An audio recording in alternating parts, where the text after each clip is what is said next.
Ya, saudara, setelah Bank Indonesia memastikan tidak ada data kritikal di retas geng ransomware Conti, hari ini diketahui data bocor BI bertambah.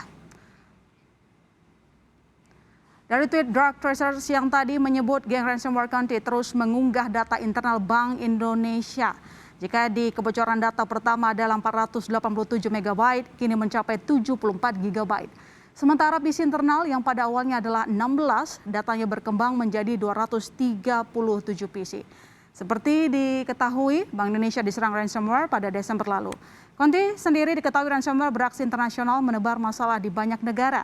Mengutip Cyber Security and Infrastructure Security Agency dan FBI Amerika Serikat, Conti bahkan sudah melakukan 400 serangan di Amerika Serikat dan organisasi internasional. Ya, saudara, lagi penjahat cyber menembus sistem keamanan cyber lembaga negara. Kali ini Bank Indonesia jadi korban serangan ransomware meski BI memastikan tidak ada data kritikal berhasil diambil geng Conti ransomware. Dan saudara, pembobolan data oleh hacker ke sejumlah kementerian lembaga juga pernah diduga bocor atau diretas hacker, sebut saja data BPJS, data e-hack, sampai situs pusat malware nasional dari BSNN terkena peretasan dengan metode perusakan atau device.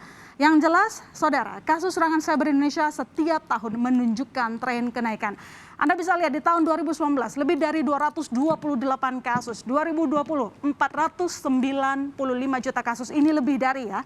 Jadi ini bukan angka bulatnya. Lalu kemudian di tahun 2021 ini Januari sampai Agustus saja ini datanya sudah mencapai 888 juta. Nah, ini datanya tidak cuma soal kementerian lembaga, tetapi juga perusahaan-perusahaan swasta dari sektor kesehatan atau mungkin juga termasuk kripto di situ yang sekarang juga tengah berbenah, saudara. Nah, maka pertanyaannya sekarang adalah, apakah benar sistem keamanan cyber Indonesia begitu lemah sampai dibobol hacker? Sebenarnya, saudara, untuk sistem keamanan cyber Indonesia sudah membaik. Publikasi International Telecommunication Union Global Cyber Security Index Indonesia tahun 2020 berada di peringkat 24 dari 194 negara. Atau naik peringkat dari sebelumnya di peringkat 41 tahun 2018. Tapi jangan bangga dulu, karena kerugian akibat cybercrime itu tidak main-main. Konsistensi, komitmen keamanan cyber ini yang jadi PR kita bersama. Kalau Anda penasaran, saya mau bocorin yang menempati posisi pertama cyber-nya itu, cyber security-nya nomor 1 itu Amerika Serikat gitu. Nah, saudara, serangan cyber membawa kerugian angka fantastis.